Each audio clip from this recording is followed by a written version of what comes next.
St Hilda's School aspires to be a world leader in the primary and secondary education of girls and young women.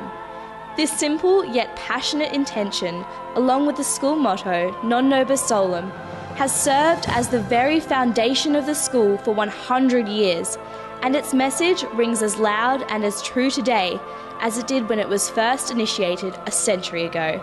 Non Nobis Solum, not for ourselves alone. Hello, my name is Vanessa Hogan, and I'm very proud to be representing the entire school community as school captain of St Hilda's School in its centenary year of 2012. Welcome to our school.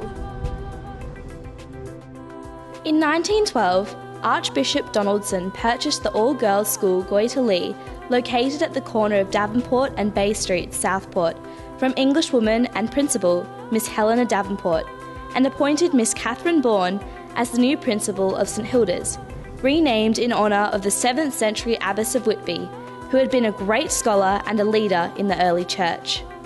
In 1915, Miss Bourne, with her wonderful foresight, purchased, using her own money, 30 acres of bushland in High Street, Southport for £1,000. Such was her hope that a proper school made of brick would one day stand on the site. She offered it as a free gift to the church in return for a small annuity. On September 12, 1917, St Hilda's School Southport officially opened.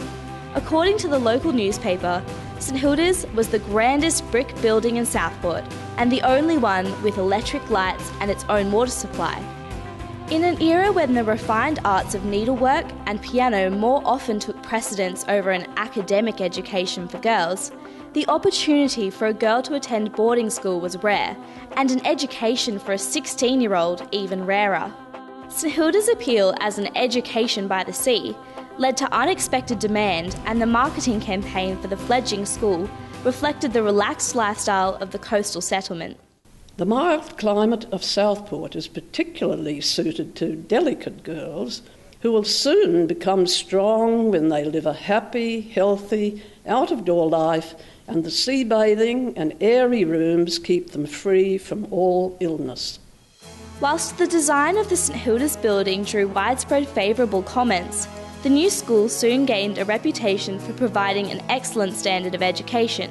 In 1917, a well-rounded education cost £13 13 shillings for board, an additional £4 4 shillings for tuition, and £2 2 shillings for laundry, a total of £20. St Hilda's did, of course, have much to offer, and the school year was enriched by social diversions which were, in Miss Bourne's opinion, popular and necessary events. Over the 100 years of education at St Hilda's, there has been 8 principals, 7 women and 1 very current male headmaster: Miss Bourne, Miss Fittock, Miss Horton, Miss Gronowski, Miss Reeves, Mrs James, Mrs Langford and Mr Crawley. It was during Miss Winifred Fittock's appointment as principal that the school faced its greatest challenges, the Depression years of the late 1920s and 30s, and the outbreak of World War II in the Pacific in 1942. Under government direction, all schools in the coastal region were forced to close. Undaunted by this, Miss Fittock relocated a school to Pikedale, a 7,000-hectare sheep station outside Stanthorpe, where temperatures would often drop to freezing and below. During Miss Fittock's 28 years of service, advances were made in fundraising efforts for improvements to grounds and buildings, and even a golf driving range was built at the school. This is what she had to say of their first attempt at golf. It took about 4 lessons to learn how to swing before we even saw a ball. After so many lessons, we naturally thought how easy it would be to send that tiny white thing right over the trees. But alas, for all our expectations, there were ever so many misses for the first round. So what was student life like in these years? For the boarders in summer, their day began with an early morning swim in the pier baths that were located near where the Southport Olympic Pool is today. And after returning to the dormitories and having breakfast, the school day began. Participation in sport on a daily basis was compulsory. Besides lessons in swimming, instruction in life-saving was also given.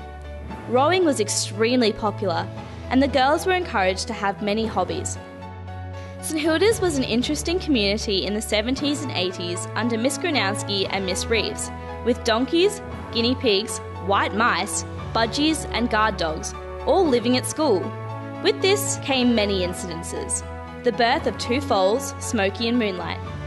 Not every headmistress has the pleasure of being rung up at 5 a.m. to be advised that you have a boy. Many traditions and committees that were founded in the early 1950s still remain today. The house system continues to be an integral part of St Hilda's School. Andrews Cup Sports, the Women's Auxiliary, the Old Girls Association, and the tradition of honouring past principals or significant identities by naming school buildings and facilities after them still remain. In choosing the name St Hilda's and the motto Non Nobis Solum, Miss Bourne showed great vision, integrity and faith, and laid the basic and unchanging tradition of St Hilda's. In closing her 1923 Speech Day address, Miss Bourne delivered these inspirational and timeless words. Of all the things that you have learnt at St Hilda's, what I am most anxious for you to remember is to be straightforward and honourable, to pay your debts punctually and never exceed your allowance, to have ideals and live up to them, never to think that the standard of honour which is good enough for your neighbours is good enough for you. Aim at the very highest and get as near to it as you can. Besides all this, hold your heads up. Be alert and ready for everything. Learn all that anyone will teach you, whether it be politics, cooking, home nursing, or the newest pattern in fancy work. Have as many hobbies as you have time for. Read all that you can and take an interest in everything. Be ready at all times to help to the best of your ability. Let people say of you, she was a pupil of St Hilda's, and that accounts for her being such an acquisition in this district. Well, the thing that makes St Hilda's so special to me is that it provides a wide variety of co-curricula that you can participate in. Head of River, during the rowing season, it's amazing to see all of the girls stand behind you, whether you come first or last. I like HP because it's fun because you get to swim and run. I'm going to do an 8K run in the Mother's Day Classic. I like swinging on the swings. I love how there's so many after-school subjects that you can join, like choir and swimming. Because we get to act out in drama. And the school also does house plays and the musicals. I like art club. Well, our teacher's really nice because we got a lolly jar. There are so many opportunities to make friends at this school, no matter what grade they're in, and even teachers as well. The whole school is one big support network for each other.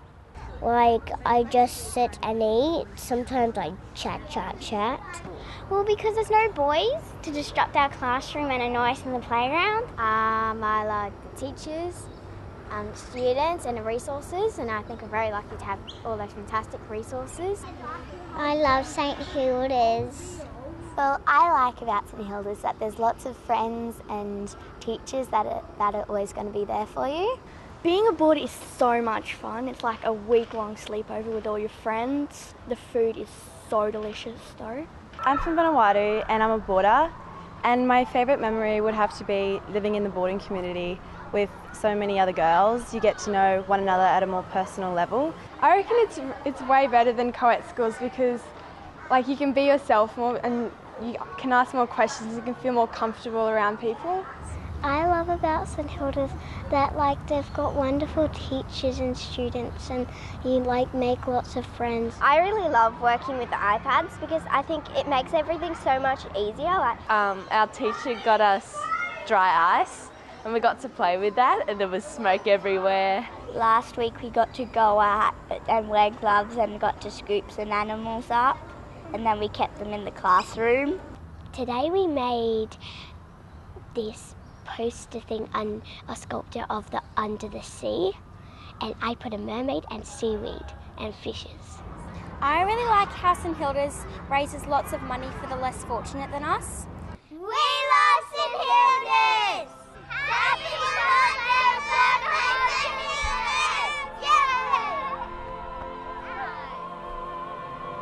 I'm so proud to be a St Hilda's girl, and along with my fellow present-day cohorts, we will do our best to uphold the precious honour and traditions of those who have gone before us.